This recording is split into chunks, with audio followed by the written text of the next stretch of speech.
la típica conferencia de un cineasta en torno al cine, sino que queremos que sea fundamentalmente un diálogo entre, eso sí, gente apasionada por el cine, cineastas. Creo que las 8 personas que van a pasar los próximos días por aquí forman sin duda parte de lo mejor de nuestro cine. Hemos querido también que las parejas que hemos creado sean, en la medida de lo posible, insólitas, sean miradas distintas, contrastadas, cuyo diálogo permita fructificar en reflexiones insospechadas ahora mismo. Y desde luego el tema es el cine como pasión, el cine como lupa desde la que mirar la realidad, la vida, el cine como máquina de fabular. Están hoy con nosotros abriendo este ciclo dos amigos, dos grandes cineastas. A mi inmediata izquierda, Daniel Monzón. A Daniel Monzón quizá le conozcáis bien en un primer término como crítico cinematográfico. Ahí se formó como cineasta, en la crítica, en el periodismo cinematográfico. Colaboró durante muchos años con Fotogramas, en el programa Días de Cine hizo crítica cinematográfica con la sagacidad, el sentido del humor y la cinefilia que siempre ha manejado para todo. Daniel Monzón, como tenía que suceder algún día, dio el paso a la dirección cinematográfica para 5 años, más. Fíjate, 8 años. Hace 8 años, después de esta larga experiencia como crítico y como escritor de cine. Antes había hecho ya un guión cinematográfico para la película del Paraíso de Gerardo Herrero, pero su salto a la dirección de cine, además creo que sin hacer cortometrajes previamente, saltas a la piscina sin manguitos, lo da con la película El Corazón del Guerrero, una película de aventura con ambiciones metafóricas, con ambiciones importantes, perdón, porque entre otras cosas quería hablar también, creo, del estado de las cosas del país, también de la imaginación como forma de revolución. En fin, una película muy ambiciosa, una gran ópera prima. Después siguió con una comedia que se llama El robo más grande jamás contado, y este año ha hecho un thriller de nervio hitchcockiano que se titula La caja Kovac, y que ha sido unas películas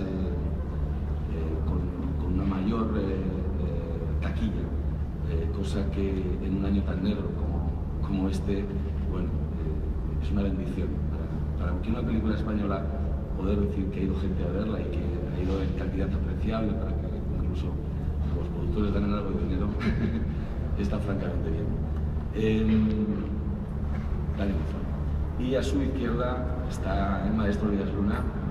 Díaz Luna, no sé cuántas películas has dirigido, pero en torno a 20 quizá. ¿Cuántas películas has dirigido ya? Kiev.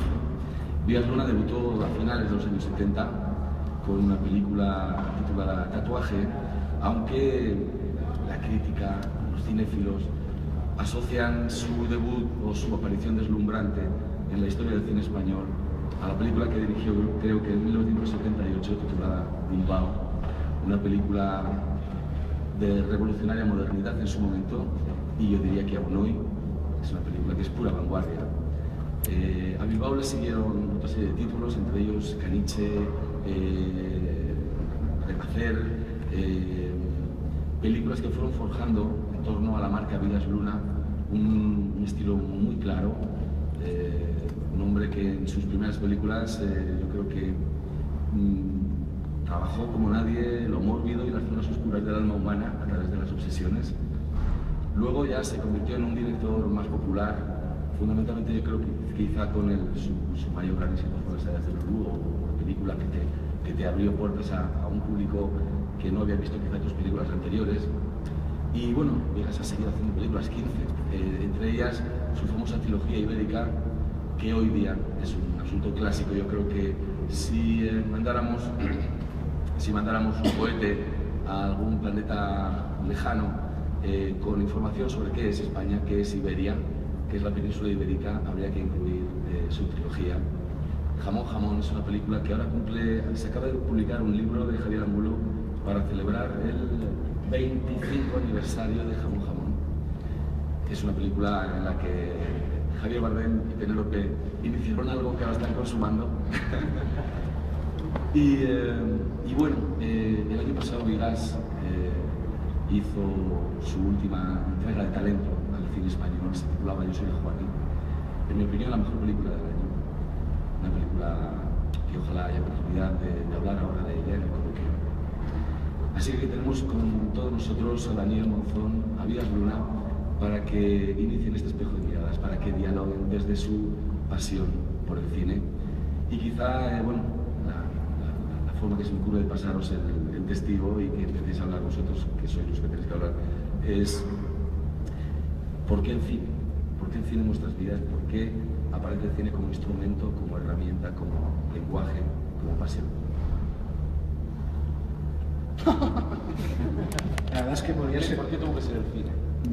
Podrías seguir hablando tú, Santiago, porque es un gusto irte de esa voz tan bonita, ¿verdad? Y hablas con... ¿Por qué el cine? Y yo creo que cuando alguna vez me he hecho ese tipo de preguntas, yo es que creo que porque no he podido evitarlo. Básicamente, un poco es eso, ¿no? Yo realmente desde muy niño, ahora es curioso porque me he encontrado, yo hice aquí la EGB y un profesor mío, me lo acabo de encontrar, no he reconocido, porque tiene larga barba ahora, ya no la tiene, me ha recordado que hicimos una película ya en EGB, ¿no?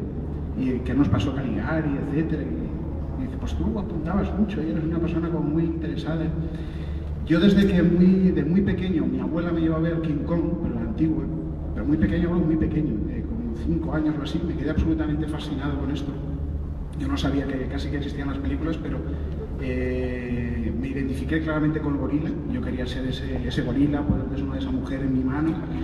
Y lloré terriblemente al final, pues claro, después de haber vivido semejante experiencia maravillosa. Y estuve viviendo en un mundo aparte durante 2 horas, como, no sé, difícilmente un niño puede vivir, ¿no? Un mundo fantástico como aquel, ¿no? Y desde ese mismo momento me obsesioné con esa película. Tenía necesidad imperiosa de ver fotografías de King Kong en libros. Mi padre afortunadamente tiene muchos libros y muchos de cine. Y junto a las fotografías de King Kong empecé a descubrir otras fotografías de otras películas. Entonces era una especie de coleccionista de esos instantes parados.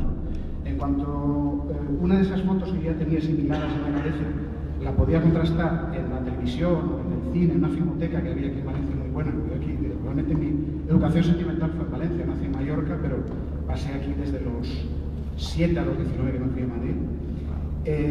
Yo lo que trataba era de todas esas fotos que yo veía en los libros, verlas en la pantalla. Y me hacía una historia, a partir de las fotografías que yo veía en los